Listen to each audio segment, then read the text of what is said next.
अगले वाले वीडियो में हम लोग बात कर चुके थे अनुप्रस्थ तरंग क्या होता था।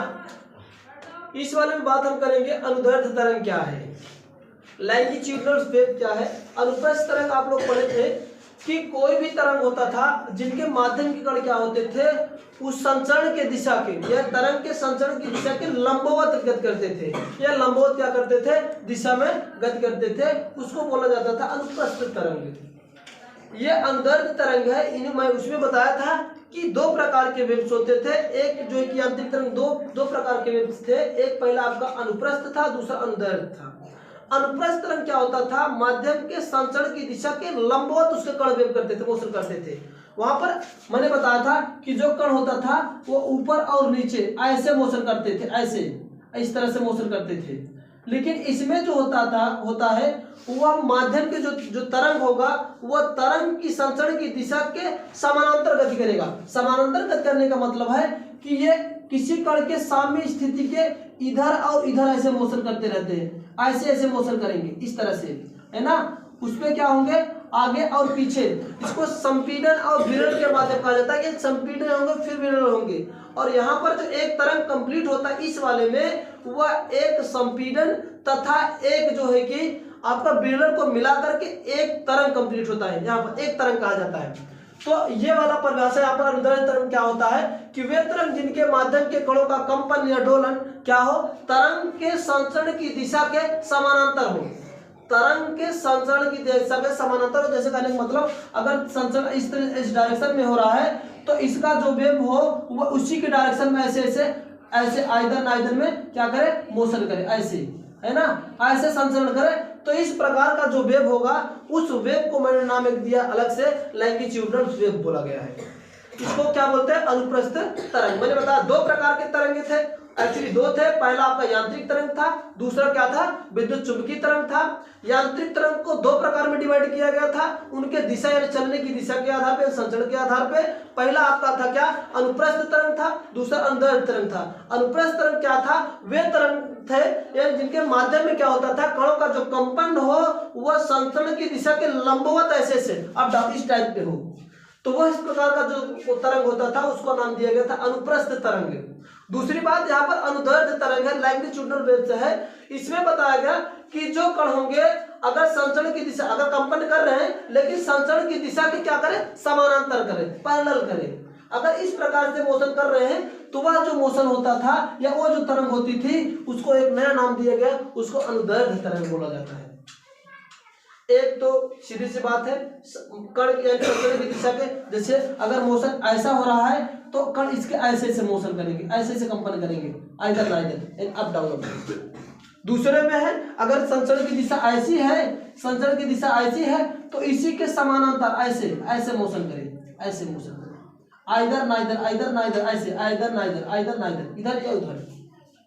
तो ये वाला जो होगा आइदर नाइदर वाला, उसको कहेंगे क्या नाम दिया, अनुप्रस्थ दिया गया, सॉरी अनुदैर्ध्य दिया गया, और इस वाले को अनुप्रस्थ तरंग।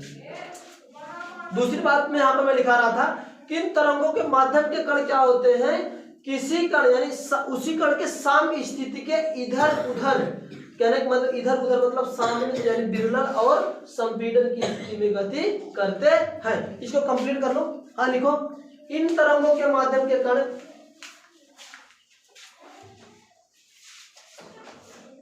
इन तरंगों के माध्यम के कण अपने साम्य स्थिति के कण अपनी साम्य स्थिति के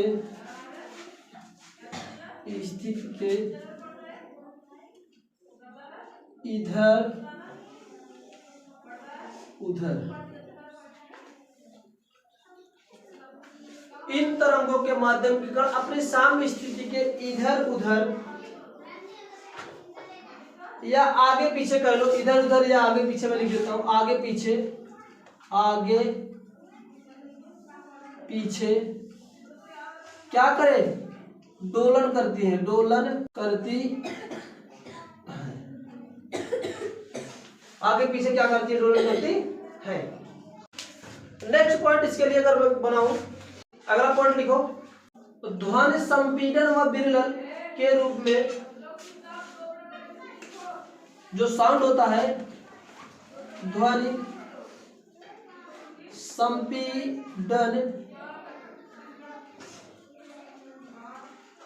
एवं विरलन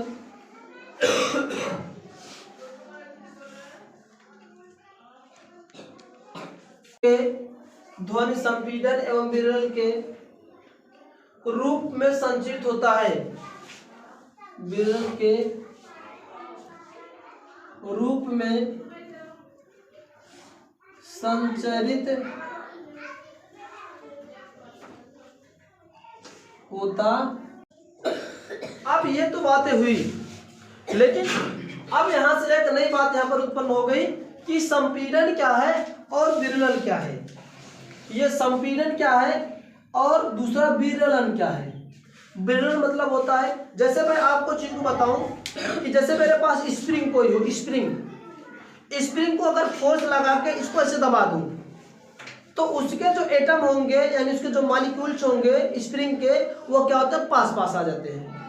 पास आने के कंडीशन में वो जो स्प्रिंग होता है, इस स्थिति में जब उसको फोर्स लगा के प्रेस कर दिया, दबा दिया जाता है, तो वह किस अवस्था में आ जाता है, उसको बोला जाता है संपीड़न अवस्था। संपीड़न अवस्था। जैसे इस पे से फोर्स अप्लाई जो किए थे उसको हटाओगे, रिमूव करोगे, तो वह फिर अपनी अवस्था में आ जाता, फैल के फिर अपनी अवस्था में आ जाता है। तो फैल के पुनः अपनी अवस्था में आ जाना जो होता है वह विरलन कंडीशन अवस्था होती है, और उस पर किसी फोर्स को ऐसे दबा देने पर वो जो चूर जाता है, जो चूरने का प्रोसेस होता है, जो बटुर जाता है ना, उसको संपीड़न बोला जाता है। जब किसी चीज को स्प्रिंग को फोर्स लगा के उसकी स्थिति को दबा दिया, कम कर दिया जाता है, तो उसको संपीड़न बोला जाता है। और उसको पुनः फोर्स लगा हटा दे या फोर्स लगा के हटा दे, वैसे हटाने पर अपने अवस्था में पुनः आ जाए, तो वह जो स्थिति होती है वह विरलन की अवस्था होती है। अब हाँ संपीड़न लिखो। कंप्रेशन क्या होता है, संपीड़न क्या होता है, लिखो। इसमें अनुदैर्ध्य तरंग के संचरण, अनुदैर्ध्य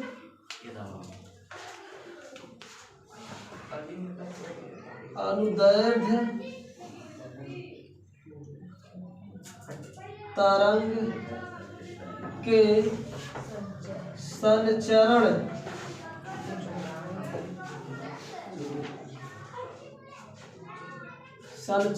के दौरान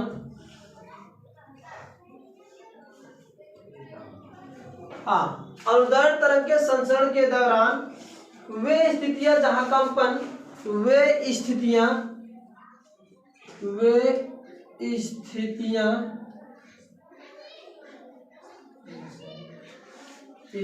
जहां क्या होता है, जहां पर क्या हो, कंप्रेस हो, है ना। हाँ, जहां कंपन करते हुए, जहां वे स्थितियां जहां कंपन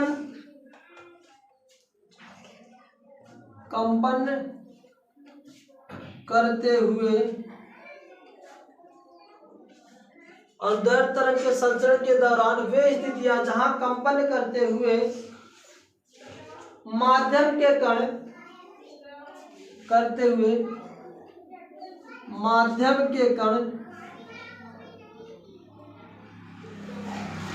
कैसे हो जाए, पास हो जाए, माध्यम के कण पास हो जाए, पास हो या पास हो जाते हैं, पास तो उसे संपीड़न कहते हैं, या होते हैं, कहीं ऐसा भी होते हैं या होने की कोई दिक्कत नहीं, होते हैं, उसे संपीड़न कहते हैं, संपीड़न कहते हैं। ये संपीड़न की स्थिति मैंने बताया ना कि जब कंपन करते समय मॉलिक्यूल का हो आपस में पास हो जाते हैं, उस दौरान क्या कहलाता है, वो स्थिति किसकी होती है, संपीड़न की होती है ना। यही चीज कहा अनुदैर्ध्य तरंग के संचरण की दिशा, जब अनुदैर्ध्य तरंग संचरण कर रहा हो तो उसके दौरान जो माध्यम के कण होते हैं, वो माध्यम कण क्या होते हैं, उसी कहीं कोई किसी स्थिति पे वो क्या करे, उसके कण क्या हो आपस में पास हो जाए, तो वो कंडीशन क्या कहलाता है भैया, उसको बोलते हैं संपीड़न। दूसरा आपका है विरलन, विरलन, विरलन। हाँ, विरलन क्या है, रेल क्या है, यहाँ पर लिखेंगे अनुदैर्ध्य तरंग, अनुदैर्ध्य तरंग के संचरण के दौरान, संचरण के दौरान वे स्थितियां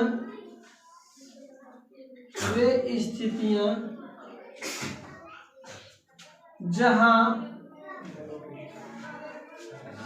कंपन करते हुए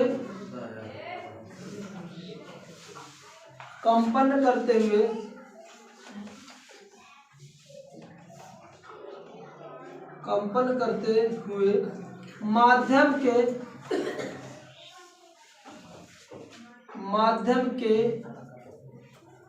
कण दूर दूर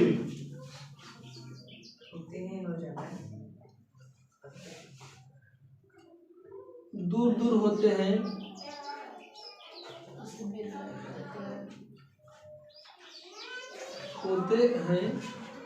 उसे विरलन कहते हैं, विरलन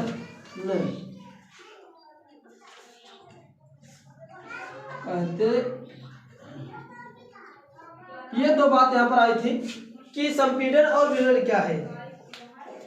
फिर से सुन लीजिए, संपीड़न क्या है, अनुदैर्ध्य तरंग के संचरण, जब भी अनुदैर्ध्य तरंग के संचरण के दौरान कंडीशन वही होना चाहिए कि वो संचरण अनुदैर्ध्य हो, उस तरीके में जब स्थिति वही स्थिति जहां पर क्या हो, कंपन करते हुए जो कंपन करते हैं कण, जैसे ये कंपन कर रहे हैं ऐसे, आइदर ना इधर, ऐसे है ना, ऐसे है ना, ये तो ये जब ये पास इसके एटम्स एक दूसरे के पास हो जाते हैं, ये पास वाले कंडीशन पे, इसको क्या बोलेंगे, इसको बोलते हैं संपीड़न, संपीड़न की स्थिति बोलते हैं। और दूसरे वाले पे ये देख रहे हो, ये एटम है, ये एटम है, ये क्या है, इससे दूर जा रहा है, ये इससे दूर जा रहा है ना, ये कंडीशन क्या बनेगी आपका, यहाँ से इस कण के लिए ये बनेगी विरलन, ये बने कंडीशन। कहने का मतलब क्या है कि अनुदैर्ध्य तरंग के संचरण के दौरान वे स्थितियां जहां पर कंपन करते हुए क्या हो, माध्यम के कण क्या हो, पास हो जाते हैं, उस कंडीशन को, उस स्थिति को बोलते हैं, क्या बोलते हैं, संपीड़न बोलते हैं। सेकंड वही चीज है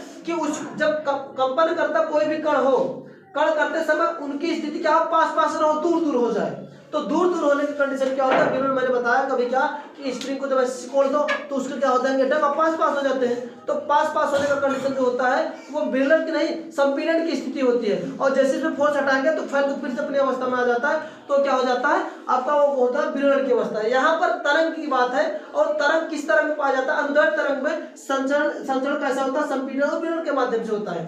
तो इसमें क्या होंगे, जो एक दूसरे कण, जैसे इस कोई भी अगर ये पानी है या कोई भी चीज है, तो इसके जो पास अणु होंगे तो ऐसे लैंगिट्यूडनल ऐसे वेव करते हैं ना, ऐसे तरंग करेंगे। तो यहाँ पर ये इधर से ट्रांसफर करेगा, ये इधर से, तो इसके एटम क्या होंगे, कण एक दूसरे के पास हो जाएंगे।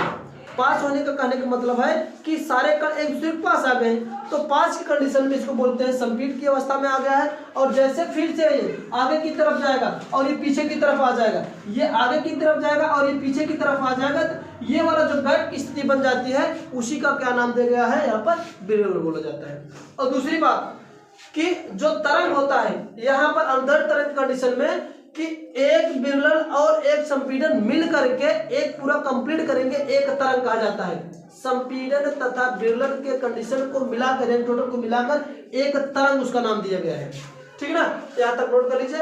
अगला आप हेडिंग डाल लीजिए, तरंग, यानी एक तरंग क्या है। हाँ, अब विरलन और संपीड़न की स्थिति दो कंडीशन बनता है। पहले लिखते हैं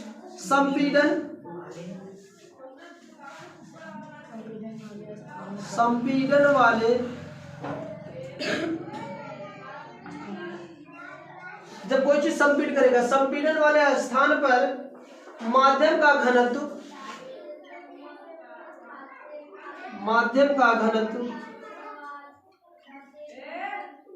तथा दाब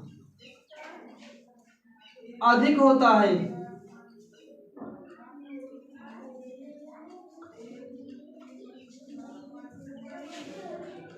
ठीक है ना। जब कंप्रेस किया जाता है किसी चीज को तो वहां उस जगह पे क्या होगा, उसका दोनों ज्यादा दाब भी अधिक हो जाएगा और उसका घनत्व भी अधिक हो जाएगा।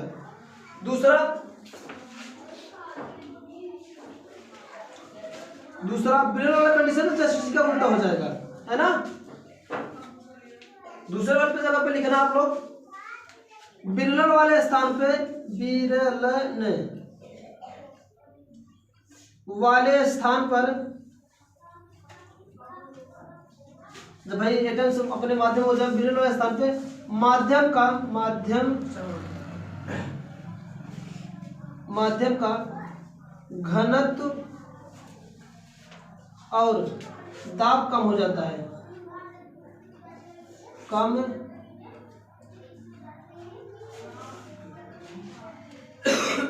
होता है।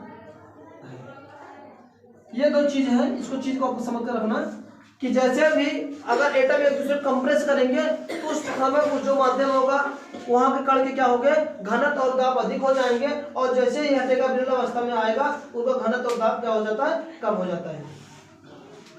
ठीक,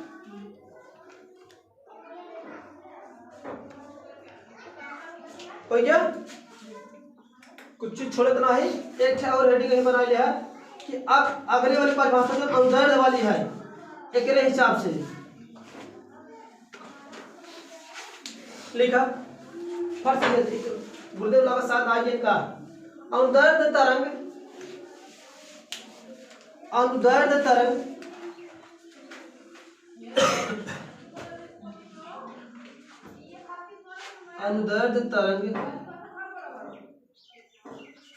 किस कंडीशन में आगे बढ़ते हैं भैया, संपीड़न व विरलन।